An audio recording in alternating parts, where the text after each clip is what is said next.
یہ 8-9 سال کا کورس ہے حضور،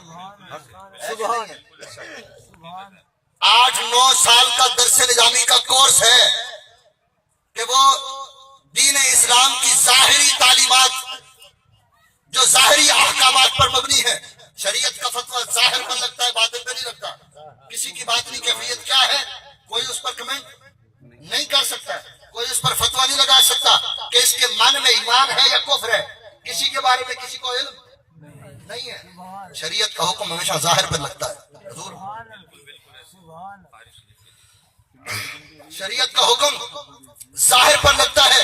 جس طرح درس نظامی علماء کو عالم بنانے کے لیے درس نظامی کی تعلیم ضروری ہے، اسی طرح میں برملا یہ مجلس میں اپنے علماء کی پلیٹ فارم پہ یہ بات ضرور کرتا ہوں، اور اکثر پیران نظام کی محفل میں ہمیں مدعو کیا جاتا ہے، ہم حاضر ہوتے ہیں، میں وہاں یہ بات ضرور کرتا ہوں، اور اس خانقاہی نظام پر یہاں پر میں یہ بات کرتے ہوئے اپنا فخر محسوس کرتا ہوں کہ جس طرح ایک ظاہری تعلیم کے لیے عالم کو مستند ہونا ضروری ہے، اسی طرح باطنی علوم کی معراج کے لیے سلوک و تصوف کی مراحل کو طے کروانے کے لیے پیر و مرشد کو باطنی درسگاہ سے بھی فارغ و تحصیل ہونا ضروری ہے.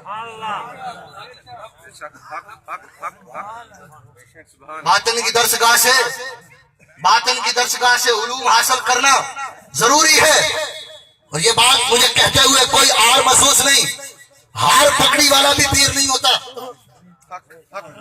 ہار پکڑی والا بھی پیر نہیں ہوتا، ہار داڑھی والا بھی پیر نہیں ہوتا. پیر وہی ہے جس کا ظاہر بھی منور ہو، جس کا باطن بھی منور ہو.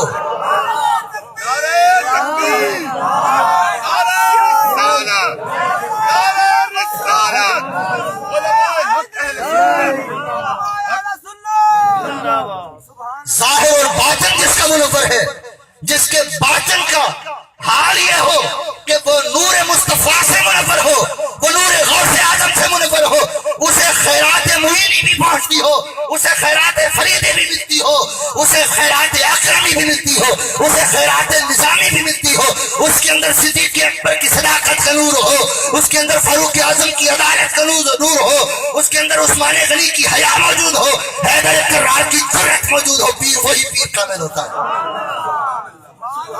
پیر وہی پیر کامل ہوتا ہے. حضرات یہ ضروری ہے سلوک و تصوف کی مراحل طے کرنے کے لیے.